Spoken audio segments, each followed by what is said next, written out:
Assalamualaikum warahmatullahi wabarakatuh.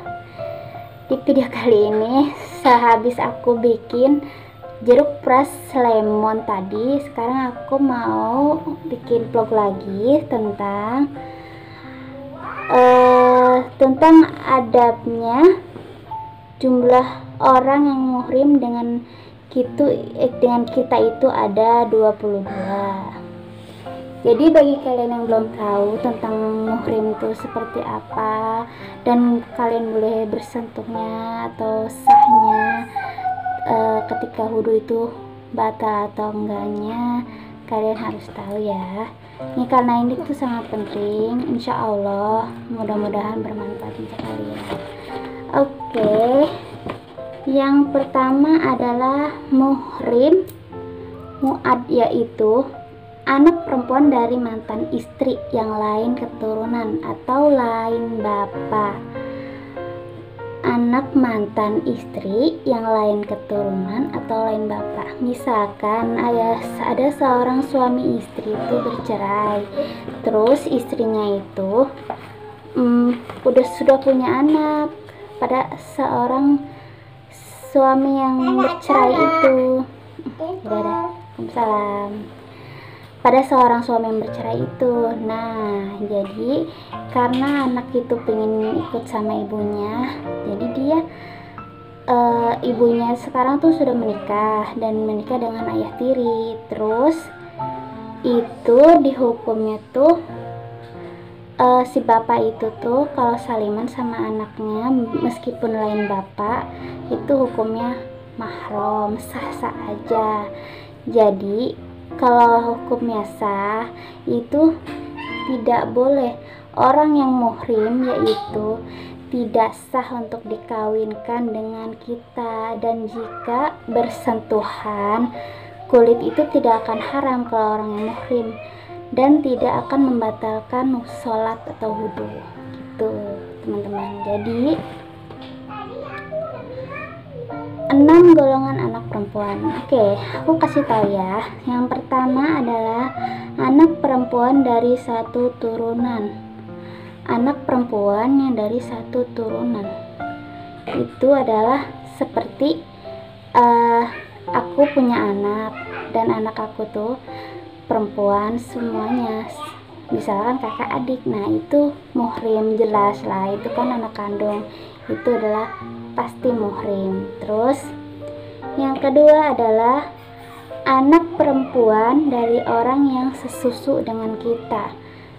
Anak perempuan yang dengan sesusu dengan kita, misalkan nih ya, aku kasih tahu, misalkan aku sedang menyusui, terus ada tetangga aku tuh juga lagi menyusui anaknya. Terus karena nggak kesengajaan aku ya, misalkan seorang ibu itu lagi pergi dan anaknya dititipkan ke aku, otomatis kan anaknya pengen nyusu tuh, jadi aku boleh kasih susu ke dia, dan itu anaknya itu nanti kelak sama anakku dia akan muhrim. Jadi kalau anak yang sesusu sama aku itu meskipun lain ibu tapi sesusu sama aku pernah kasih ASI sama dia, kasih ASI atau kasih susu sama dia, itu adalah muhrim dan tidak boleh dikawinkan meskipun itu adalah anak laki-laki ataupun perempuan gitu.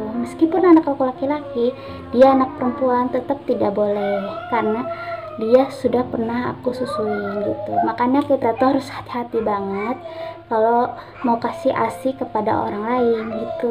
Terus istri anak kita atau mantu. Istri anak kita atau mantu. Atau aku punya mantu seorang pria. Anak kan misalnya anakku perempuan nikah sama seorang laki, dan laki-laki itu dia tuh muhrim dengan aku, jadi kalau boleh tetap saling mantu, jadinya tuh muhrim dan halal aja, jadi nggak akan bikin jadi haram ataupun dosa gitu teman-teman. Terus yang keenam, amat yang sudah diterima sama anak kita. Misalkan ya seperti tadi ya, hampir mirip dengan mantu ke anak aku. Misalkan anakku kawin dengan anak itu sah saja ya, seperti tadi yang aku jelaskan tadi, itu hampir mirip ya. Terus jadi dua golongan bibi dari bapak ya, yaitu satu, bibi dari bapak yang seturunan dengan bapak kita atau bibi atau uwa. Misalkan ayahku tuh punya, atau ibu aku tuh punya seorang teteh. Waalaikumsalam, dadah. Ibuku tuh punya seorang kakak laki-laki, itu kan otomatis disebutnya uwa atau bibi, atau punya seorang kakak perempuan. Jadi dia sah-sah saja bersaliman kalau dengan kita gitu, anaknya seorang ibu kita gitu. Jadi ibu kita tuh punya seorang kakak laki-laki, meskipun orang yang muhrim itu tidak akan sah dikawinkan. Jadi kalau untuk bibi atau uwa itu sebenarnya jadi nggak boleh ya. Oke, itu dia teman-teman, mudah-mudahan kalian paham ya. Sebenarnya nggak semuanya sih, cuma ini tentang soal bibi dan uwa itu tetap akan disah-sahkan saja kalau saliman itu tidak akan bikin haram ya, bersentuhan itu sah karena masih saudara dengan ibu kita atau ayah kita itu, teman-teman. Jadi untuk video kali ini sampai sini dulu. Barang siapa yang berjabat tangan kepada perempuan yang bukan muhrimnya, maka nanti di hari kiamat akan diborgol dengan rantai yang terbuat dari api neraka dan dilipatkan tangannya di pundaknya seperti ini pokoknya. Dia akan dibakar dengan tali yang terbuat dari api neraka. Subhanallah, wallahu a'lam bishawab. Jadi benar-benar mengerikan ya teman-teman kalau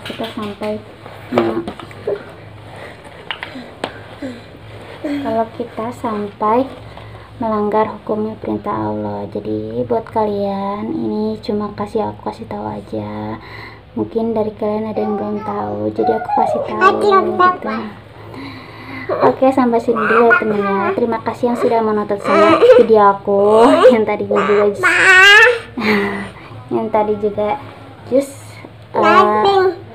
lemon itu manfaatnya banyak banget loh. Manfaatnya seperti bisa mengurangi lemak dan bisa menjaga stamina tubuh. Alhamdulillah sih, aku semenjak mengkonsumsi itu aku juga turun berat badan aku, dan karena pil plasing yang aku kasih tahu juga sih itu kenapa rekomendasi nih di sini ya, aku kasih tagnya.